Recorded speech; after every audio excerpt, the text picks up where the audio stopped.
Hey everybody, this is Dan from Mechanical Malarkey. Today I'm going to show you how to replace the rear brake calipers on a 2013 to 2017 Honda Accord.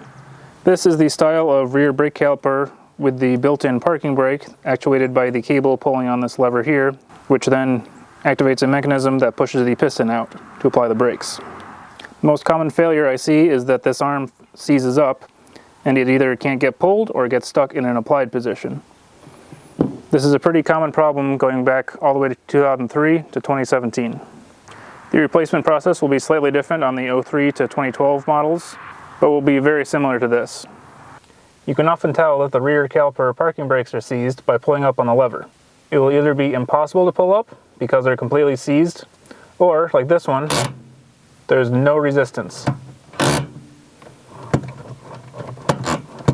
When it's no resistance like this, or very little, it often means that just one is seized, and so it's pulling unevenly on the cables. In this case, one of the calipers is seized in a stuck-on position while the other is not, so that is creating extra slack in the cables. After you replace one or both calipers, you may also need to adjust the cable. I will show you how to do that at the end of the video. These are the main tools you'll need to replace the calipers. The bolts that hold the caliper onto the bracket are usually 12mm.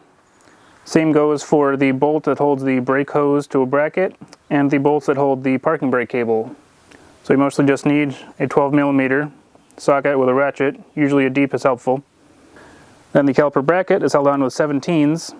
There's not really room to get a socket in there very well, so I usually just break it free with a wrench, and then I'm either able to spin it out by hand or I use a ratcheting wrench. If it has the original Honda banjo bolt attaching the brake hose to the caliper, it'll be a 14mm. A lot of the aftermarket calipers I get have 13mm caliper bolts instead of 12mm, so you might need one of those. And then for bleeding it, you'll need a 10mm wrench to crack open the bleeder screw. You'll also need brake fluid because you need to bleed the system. It can be helpful to have a one-person brake bleeder like this. I have a video on how to make one of these yourself. For cleaning up, some kind of brake cleaner or solvent is helpful. And then of course, brake fluid isn't that great on your skin, so some disposable gloves are a good idea. Lift and safely support the car on jack stands. Don't lift it and leave it on just a jack because a jack could fail. And then remove the wheels for whichever caliper you're replacing. This is the parking brake cable, this is a lever, and I cannot move the lever at all. It's stuck in a semi-applied position, and that's why the parking brake doesn't work. Before unbolting the caliper, I'm going to take out the bolt that holds the cable to the caliper. It's on the back side of this bracket here.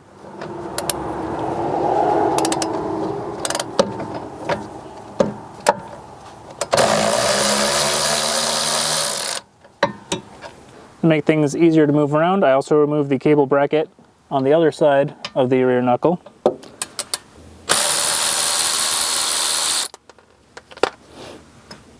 I also like to remove the bolt that holds the brake hose onto this bracket here just to give a little bit more free play.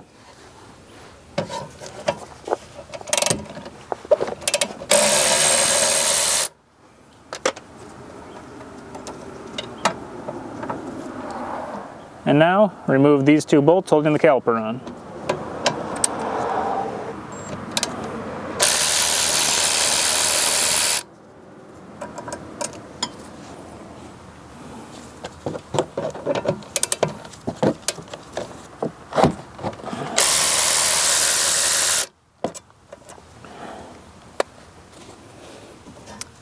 And then, pull the caliper off.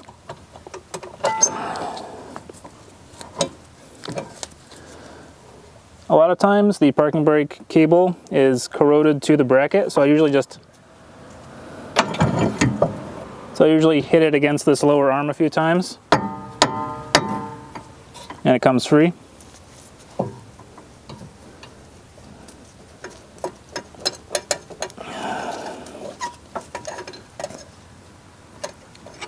Then remove it from the arm.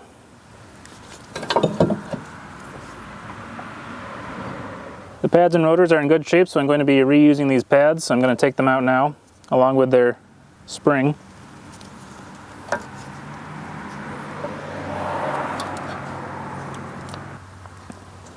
And now there are these two bolts holding the bracket on.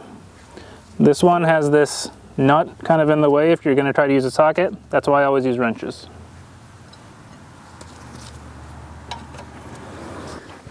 these can be pretty tight.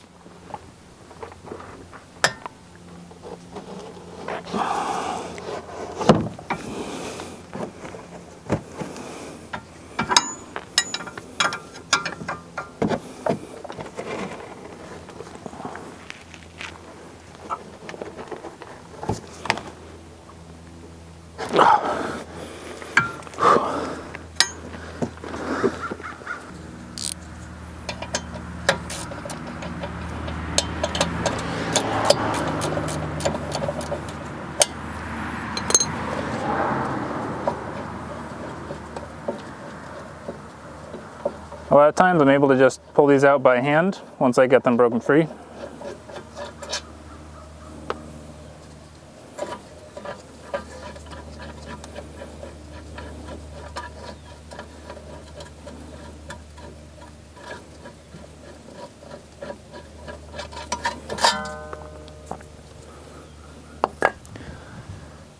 If you're replacing the rotors, now's the time to do that. These ones are in good shape, so I'm just going to put the new caliper on. Now get your new caliper, take the caliper off the bracket, and most calipers will come with a new set of hardware, so install that.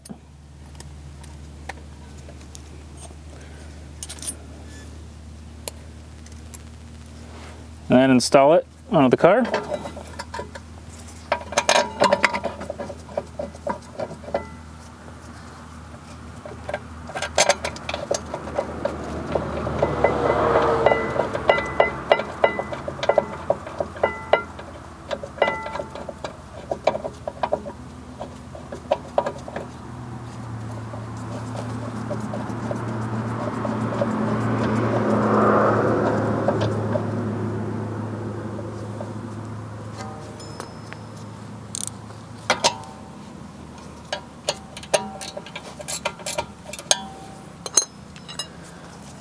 And make sure you get these really tight, because I've had them come loose on me before because I didn't tighten them enough.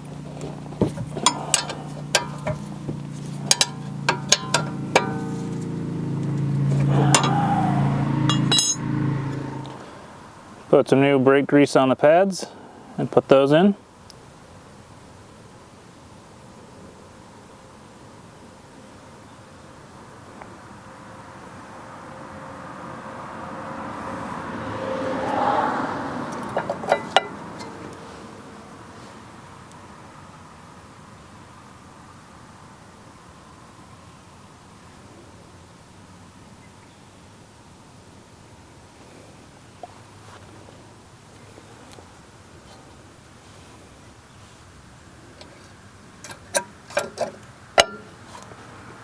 And before you put the caliper back on, make sure you install the spring.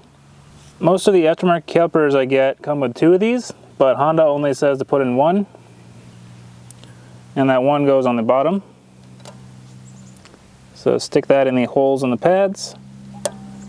Ow. And then put the caliper on.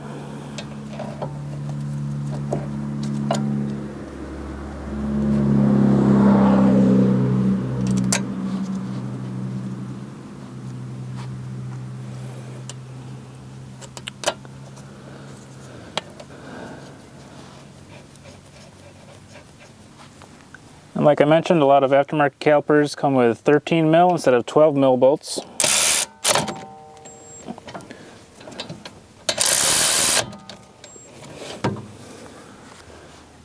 Now we'll install the cable, attach it onto the lever,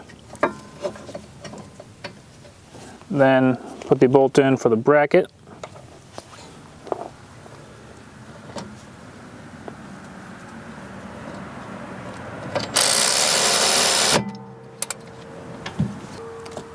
And don't forget to put the bolt in on the bracket on the other side.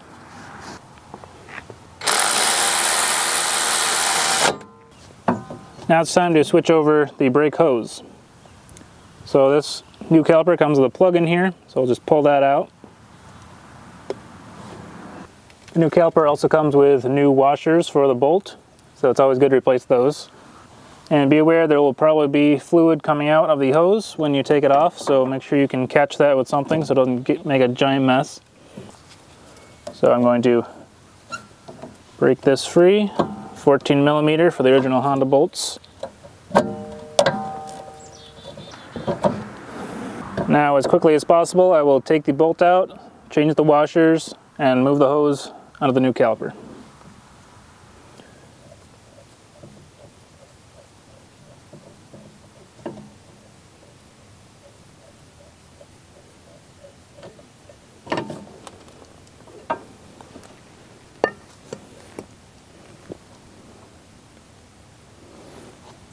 Sometimes the washer gets stuck to the bolt, so I'm going to have to get that off. Usually just can grab it with some pliers, pull it off.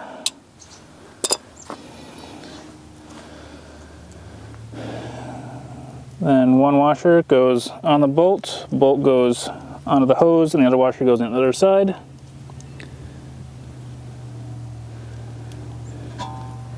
And then that screws into the caliper.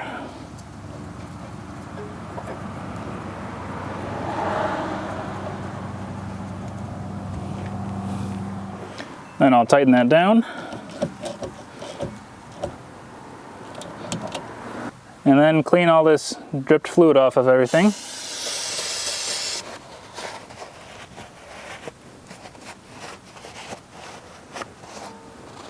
Then if you took it off, don't forget to put the brake hose back on its caliper, back on its bracket.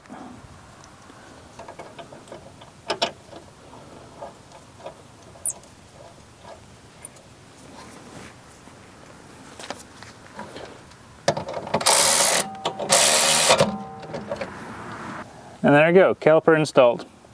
Now I'm going to go change the other side. It's exactly the same, just a mirror image, and then I'll show you how to bleed it. Already went through everything on the left side in detail, so I'm just going to do this right side pretty fast.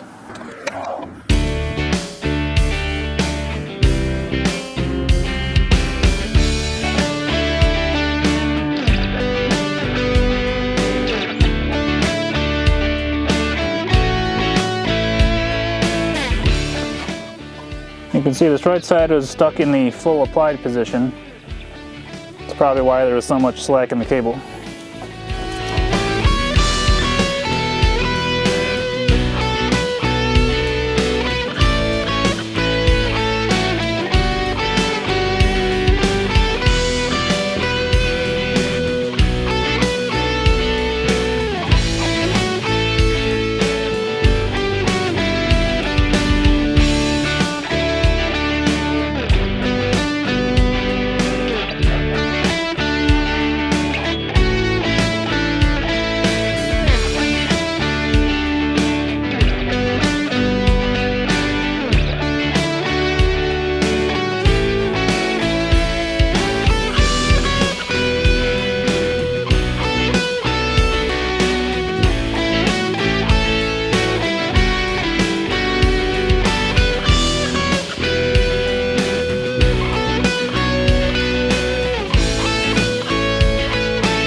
Now it's time to bleed the calipers.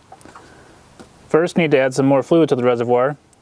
If you are not changing brake pads, take note of where the fluid level is so you can put it to about that same mark when you're done. Take off the cap. Make sure you use the right type of fluid, and then fill it all the way up to the top.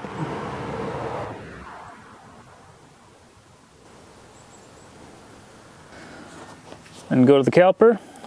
Remove the bleeder cap.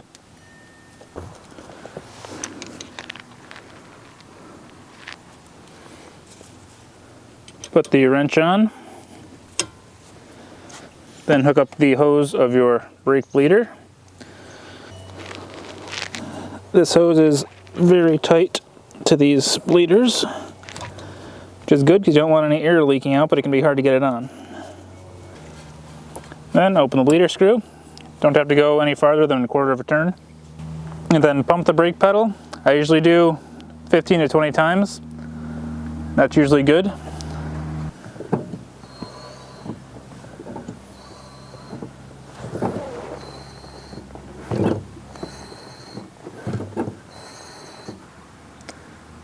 Then close the bleeder. Take off the hose. Then just clean up the fluid.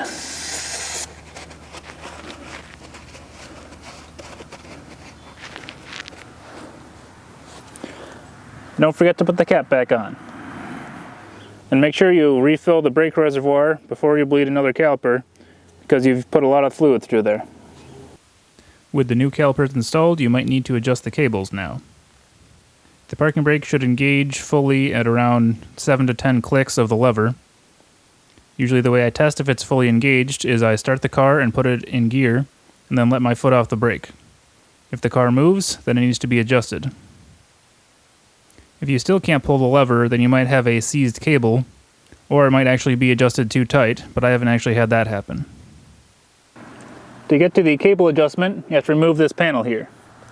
I usually start with a trim tool on the top, pry out. If you have vents right here, like on the higher trim levels, there will be an electrical connector in here to unplug. There will also be a duct right here with a clip going up. So you just need to pop that down and move that out. And that right in there, that nut, is how you adjust the cables. If they need to be tighter, just tighten it regular clockwise. If they need to be looser, turn it the other way. You should be able to reach in there easily with a socket and extension, and that should be a 12mm. I hope this video was helpful. If it was, please like, comment, subscribe to the channel. Follow me on social media on Facebook, Twitter, and Instagram, and read the blog at mechanicalmonarchy.com. Thanks for watching.